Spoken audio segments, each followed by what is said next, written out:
Don't just live for tomorrow,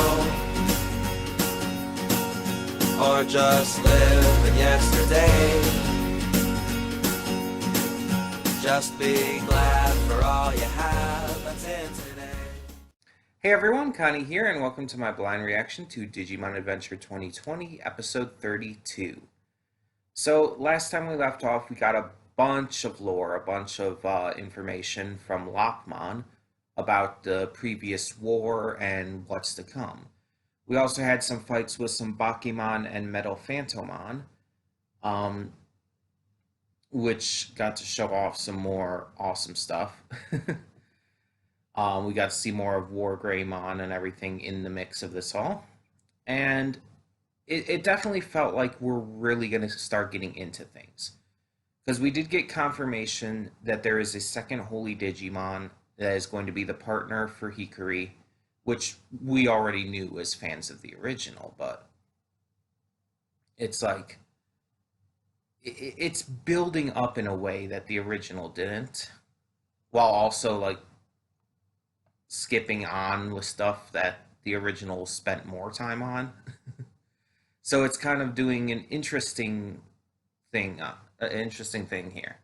Plus, it's doing some completely new things too, some completely just new routes for this to take, new ideas and everything, which is good, which is what a reboot should do, in my opinion. A reboot just following like step by step of how the original went, one, isn't very enjoyable for old viewers to watch, at least in my opinion. Because it's just the same thing again. It's if it's nothing new, then it doesn't bring anything to the table by being rebooted. There's no point in it. There's no reason for it to exist if it's just the same thing all over again, with just maybe updated voice actors or updated animation and art. It's like that's not enough to warrant the need for a reboot. A reboot should change things, it should update things, it should make things better in some cases. And this series has definitely been doing that, so I can definitely give it some props for trying to switch things up and make it a little more serious, a little more different than the original. And mind you, part of that is probably because I did watch the original in the dub for the most part. And so, yeah, the dub is pretty silly, all things considered. But even the original Japanese, which I did see a bit of, um, wasn't didn't quite have this kind of tone to it. This is still definitely very different in its presentation and tone that makes it feel more serious, feel more intense, and whatnot. So I'm hoping that we get to see more of these changes, but I still want to see my Otismon, goddammit. Um, because my Otismon was still my favorite villain from the original. Like, yeah, Devimon may be the most recognizable for most fans, but I want my Otismon. And again, if they're going to change that, if they're not going to have my Otismon, that will change drastically how Hikari gets Gatomon as her partner Digimon. Because that was directly tied to my Otismon in the original. So it's just like, I don't know. And it's still possible for him to show up. It's not like it's out of the question. Just, I don't know. It's hard to say at this point. But either way, like I said, I am very excited to continue on with this. And this, for those who don't know, is our first. Well, I mean, I hope you know by this point because it's on the channel banner and everything. But just in case, this is our first scheduled video. Well, in a long time. See, for a long time now, all reactions on the channel have been unscheduled. It's like, yeah, I do a certain number of reactions. I know which reactions I'm doing, but I don't have a set day or time for them until now. We're experimenting with this. We're going to try it again, see if we can do a schedule If not, we can go back to doing unscheduled, but for now we're going to try it. And yeah, so this is the first video for that, starting this new schedule started today. um, and I'm excited for it because, again, if this works out, it could definitely help the channel in a lot of ways. And mind you, I'm not like super obsessed with like getting tons of views or whatnot. Like that kind of stuff isn't like my goal with the channel or anything. I just like posting my reactions because I think it's fun and other videos like that. I just enjoy doing it. So I'm not doing this for the likes or the subscriptions or the view counts or anything like that. Um, but yeah, but it can help nonetheless. And there's nothing wrong with that stuff. It's just that's not why I'm doing the channel. But yeah, this kind of thing can definitely help with that. It can definitely help with just getting people more into a groove on the channel because most of these reaction channels have a schedule. And so it's like, okay, every Monday they post this video, every Thursday they post that video, and so on and so forth. Some reaction channels post the same show on multiple days of the week, and that's all good. And I watch plenty of reaction channels that have done that, and so it's like I have no issue with that. I've always preferred to do like the unscheduled since we started that because it's just it has stressed me out less than having to record, make sure I record every single day and everything. But we're trying out the new thing as well of pre-recording pretty much everything each week. So hopefully that'll help with that issue as well, because that way most of the week I won't have to record. um, but yeah, either way, just wanted to mention that, bring that up as well. Hope you all are ready for this new schedule, new style to the channel. For those of you who haven't been watching my content for a long time, like when I had the old channels before those were terminated, you might not know that I used to do it this way, or might not even remember, or you just might not have been on the channel long enough for that. But yeah, this is how I used to do it. I did used to have a schedule. Um, so yeah, we'll give it a try again and see how it goes. And if I end up having too much issue with it, we'll go back to normal. Um, but if it works out, I mean, we'll probably just keep it. I mean, at least for the time being. Anywho, so yeah, um, we're back with another here, and we're just gonna get started on this reaction. Hope for the best with this episode. Maybe we'll finally start getting into the others because we've been following Ty and Sora only for the past few episodes. So hopefully we'll start getting into some of the other chosen ones as well for this one, because there's the others are still doing their own things with having been separated and all. So we'll see. So that being said, let's just get this going.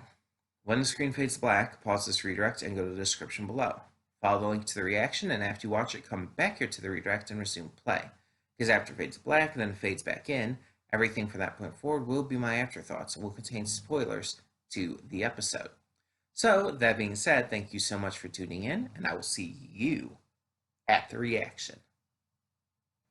Okay, and we are back, and we'll begin with spoilers in 3, 2, 1, now. So before anything, I want to bring up something. I was thinking about this at the end of the reaction there, but I wasn't sure, so I had to look it up. And I was right. Pegasmon, or Pegasusmon, whichever name you want to use, is originally an armor digivolution in the original series. Brought on by the Digi-Egg of Hope, which, you know, Hope was a big point of this episode, so it makes sense there. But we didn't get the Digi-Egg, like that never came into play. So this is kind of rewriting a lot here. Um, I mentioned how this in I mentioned in the reaction how this was a big deal that we just got branching digivolutions in general, but the fact that this is a armor digivolution makes it even different, makes it even bigger of a deal. Um, because it's like if we're gonna show this with Patamon, are the others going to get armor digivolutions too? Because that would be insane. And it just opens up an entire new world of opportunities for this, for branching digivolution lines with our heroes here, or even with villains, maybe if they somehow did that. So there's a lot they could do with this going forward now, and I'm really excited to see what more they can do here. Um, I really I like this decision. Like some people might not, some people might not like the fact that they took the digi egg, or um, you know, all of that context out, and just made it like the evolution happen by just kind of connection with between the Digimon partner and the chosen one. But I personally am fine with it. In fact, I like it. I think it worked for the context of the episode. It worked for the context of Patamon's internal struggle in this episode. And all things considered, I was never huge into the entire like the entire thing with the digi eggs in the first place. Um, it just it always felt like a weird addition to me that was brought in, and I just never really got into it as much. Um, and don't get me wrong, I liked some of the Digi-Egg Digivolutions like Flame Dramon and everything, but overall, I was never like huge into the concept of the Digi-Eggs just in general because I feel like it wasn't necessary. Like the idea of a branching digivolution is a great idea, and I always felt like you didn't need something special to make that happen. I feel like, or you know what I mean, like some kind of like outside source. I don't know. Maybe that was just me, but I never really jived with it as much. I didn't hate the idea or anything. It's just I prefer it this way. Let's just put it that way. I just personally do. But yeah, overall, like I'm really excited about just the possibilities they can do now with evolution, seeing as now that they've brought in this concept. So I'm excited to see if that does happen with anyone else.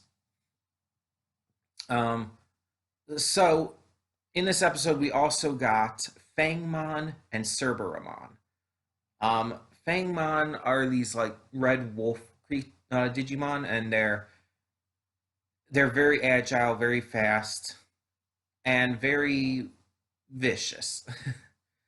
But they're altogether not too strong. It's more about their speed that's the concerning factor.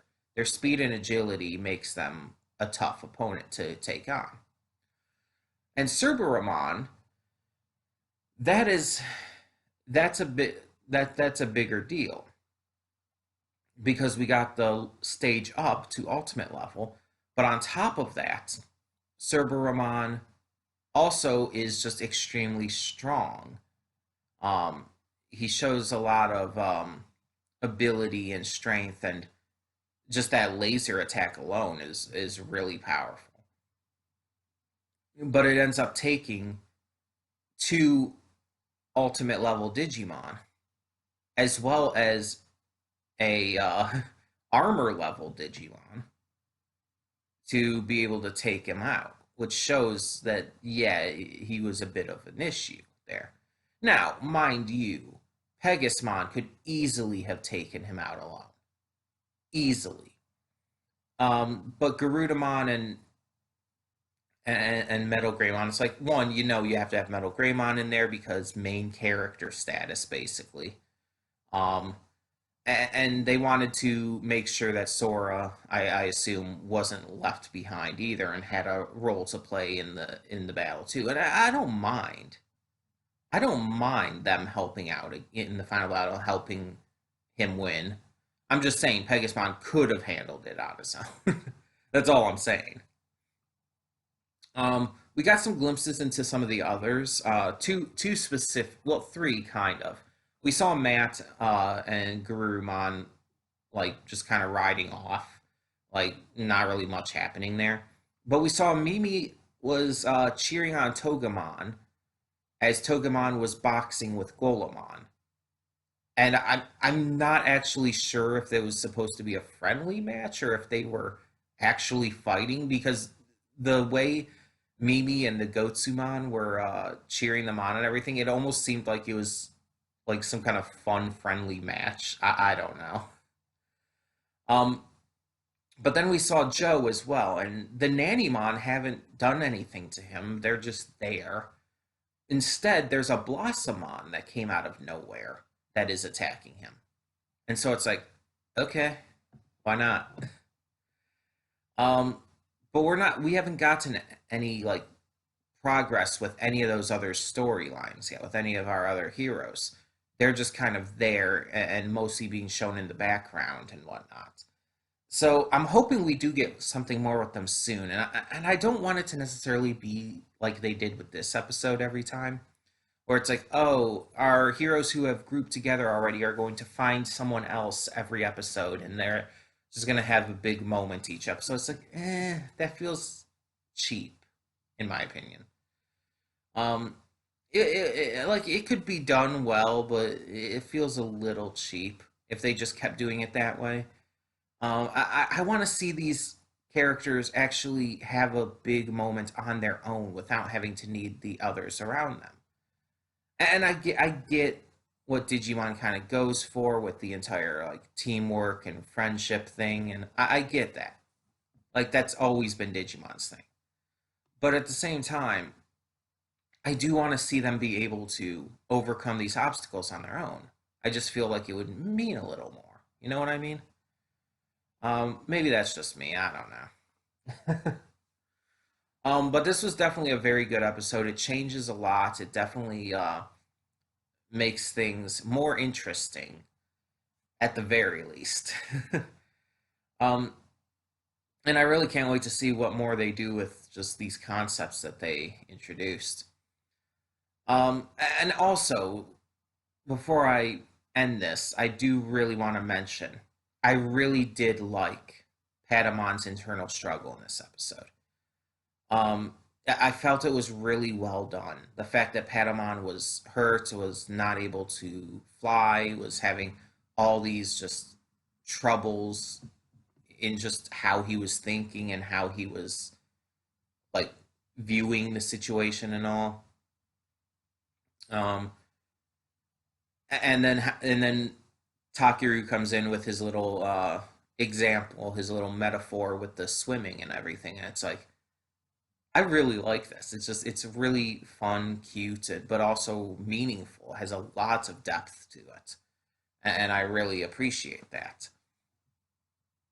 Um, but yeah, yeah, I really like this for all of that, and honestly, even though I kind of like joked about it and everything, I did like the stuff we got to saw with Mimi and Joe because it did help just continue to showcase their characters well. Joe being super neurotic about everything, like he's being like dragged off by the Blossomon. It's like, oh, well, the blood's rushing to my head. Is it rushing down? No, it's rushing up. No, it's rushing down. It's like, oh my god, Joe, you you're ridiculous. And then you see Mimi just like she's just cheering Togemon on and being like a boxing promoter or some shit, getting the Gatsumon into cheering with her. It's like that's hilarious, but it's also like it shows Mimi's strength and just willingness to kind of roll with it and have fun and enjoy the situation, even if it might be a little frightening. Mimi has always been seen by a lot of people as like the coward of the group, or even like the weaker member compared to the others. But really, like I've never understood that. She's just I just don't understand that. I do not understand.